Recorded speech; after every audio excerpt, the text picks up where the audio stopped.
উম্মতিন ইয়াদখুলুনাল জান্নাহ, আমার যতগুলো উম্মত রয়েছে, যতগুলো আসমানের নিচে জমিনের উপরে উম্মত রয়েছে, এরা সকলেই জান্নাতে যাবে, ইল্লা মান আবা, কিন্তু তারা নয়।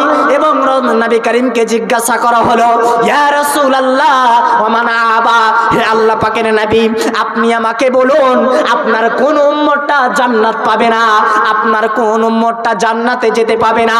নবী করিম সাল্লাল্লাহু তাআলা আলাইহি ওয়াসাল্লাম বলে দিলেন, বাপজান আমার, নবী আমার বললেন, ক্বালু, নবী আমার বললেন, মান আতানি দাখালাল জান্নাতা, যেই ব্যক্তি আমাকে অনুসরণ করবে, যেই ব্যক্তি আল্লাহর কোরআনকে মানবে, আমার দেওয়া হাদিসকে মেনে চলবে, জীবনে পয়েন্টে পয়েন্টে আমার কথাগুলোকে অক্ষরে অক্ষরে পালন করবে, এই ব্যক্তিগুলো জান্নাতে প্রবেশ করবে।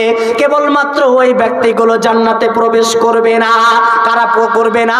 নবী আমার বললেন, মান আতানি দাখালাল জান্নাতা ওয়া মান আসানি ফাকাদ আবা, যেই ব্যক্তি আমার কথাকে অনুসরণ করবে, আমার কথাকে মেনে চলবে, সেই ব্যক্তিগুলো জান্নাতে যাবে। এবং যারা আমার কথাকে মানবে না, আল্লাহর কোরআনের কথাকে মানবে না, এরা জান্নাতে যাবে না, পাবে না, পাবে না। জীবনে বেঁচে থাকতে হলে আপনাকে যেই পয়েন্টটা আমি বলেছি, ঈমানকে খাঁটি করতে হবে। ঈমানের দৌলতে আপনি জান্নাত পাবেন।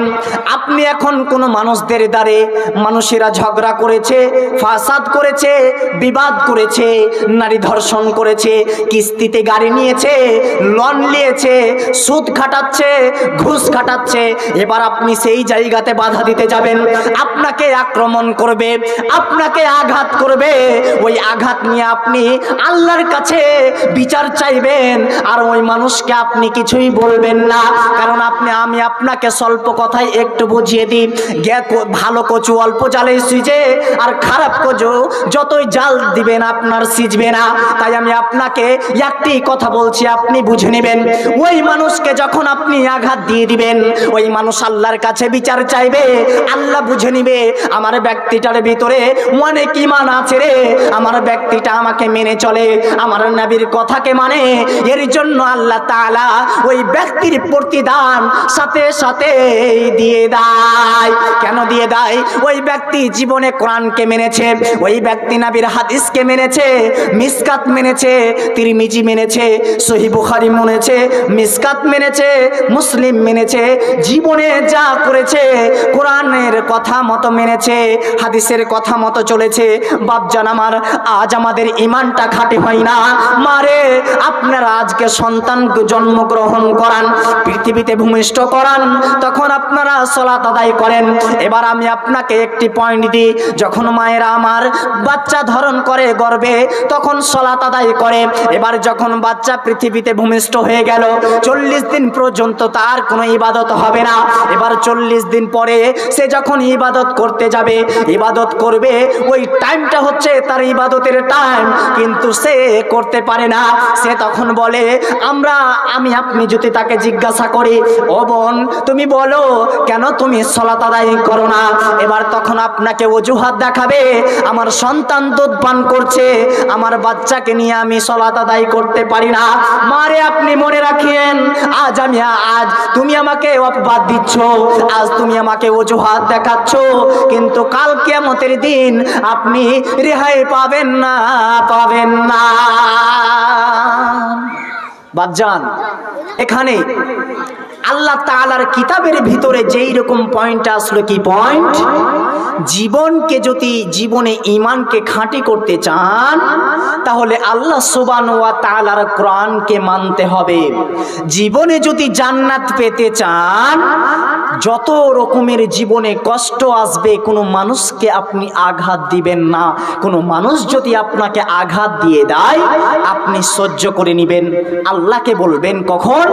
যখন আপনি সালাত আদায় করতে যাবেন মসজিদের ভিতরে, রাতের অন্ধকারে শুয়ে গেলেন, এরপরে তাসবিহ জিকির আজকার করতে করতে আল্লাহকে বললেন, আল্লাহ অমুক নামের ব্যক্তিটা আমাকে আঘাত দিয়েছিল, আল্লাহ আমি তাকে কিছুই বলিনি, আল্লাহ এর প্রতিদান তুমি আমাকে আমাকে দিয়ে দাও, আল্লাহ আপনাকে দিয়ে দিবে। কিসের মারফতে?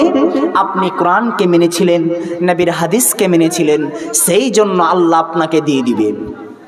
যদি কোরআন হাদিস না মানি জীবনে, কি হবে গো মৃত্যুর পরে? যদি কোরআন হাদিস না মানি জীবনে, কি হবে গো মৃত্যুর পরে? কবরের মাঝে কি দিব জবাব, মুনকির নাকিরের তরে? যদি কোরআন হাদিস না মানি জীবনে, কি হবে গো মৃত্যুর পরে?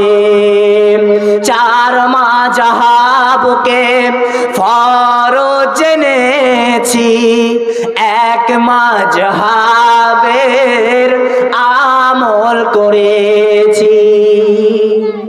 চার মাযহাবকে ফরজ জেনেছি, এক মাযহাবের আমল করেছি। কোরআন হাদিসের দিকে, কোরআন হাদিসের দিকে দেখিনি তো ফিরে, কি হবে গো মৃত্যুর পরে? একসাথে 3 তালাক দিলাম, তওবা করব ভেবেছিলাম, ইমাম সাহেবের ফতোয়া পেলাম, ঘরের বউ পরকে দিলাম। এমন বিধান কভু ইসলামে হতে পারে? কি হবে গো মৃত্যুর পরে? যদি কোরআন হাদিস না মানি জীবনে, কি হবে গো মৃত্যুর পরে?